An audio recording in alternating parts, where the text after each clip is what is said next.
nothing that's new and made up. It's been taught for a long time. It was started by a lady named Viola Spolin, who was a known theater director, carried forward by a guy named Del Close, who trained everybody from Bill Murray to Mike Myers. A really important guy.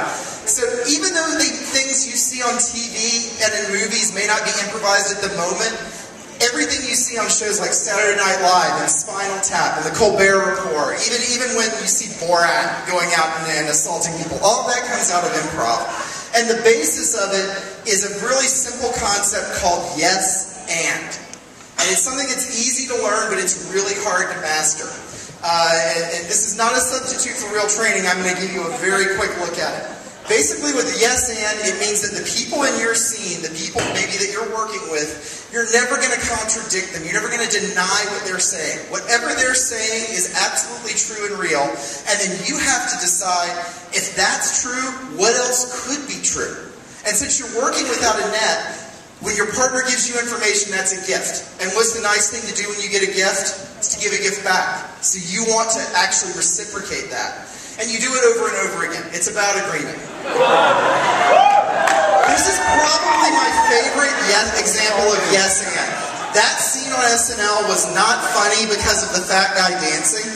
It was funny because Patrick Swayze and the Chippendales execs took him seriously.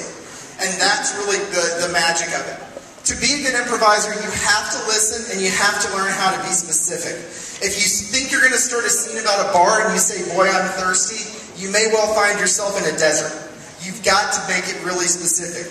Also, to amplify something you weren't planning for, you've got to be creative. This is a scene we did where I thought we were in the Navy and on a boat, and it turned out we were lost kids in the woods.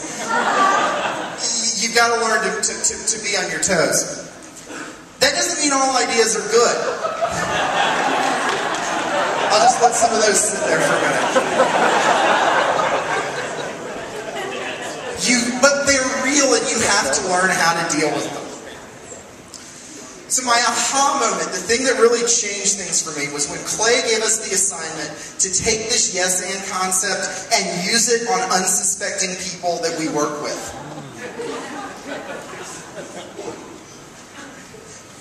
Most of the time when we interact in business, it's not yes and, it's no but. A lot of us in this room get paid a lot of money to tell people what's wrong with things, how things are broken, why they're not working. So it's really jarring and unusual and changes the dynamic if you can bring yes and in. And when you do that, you take away a lot of misunderstanding, a lot of possible hurt feelings, and you really heighten communication.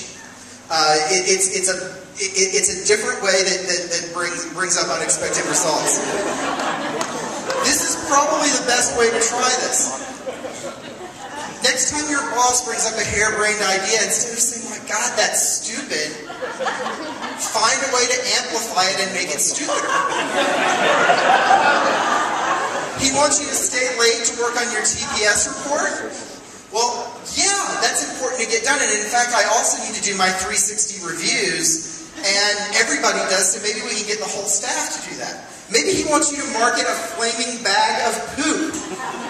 Well, yes, we could market flaming poop, and that would distract attention from all of the other horrible products we sell. That's not the best example, but that's what I had to work with. It's improv. When you bring this mindset to your business, I'm not saying be a Pollyanna and everything's good, but it brings a different mindset, it forces people to listen, it empowers everybody in your organization, and if nothing else, it'll break old patterns. Lest you think that this is entirely crazy or something that I came up with on my own, there's growing movement in this space. There's even a club in London that's a business networking club called the Yes and Club for new business ideas. Really suggest you bring some yes and into your business.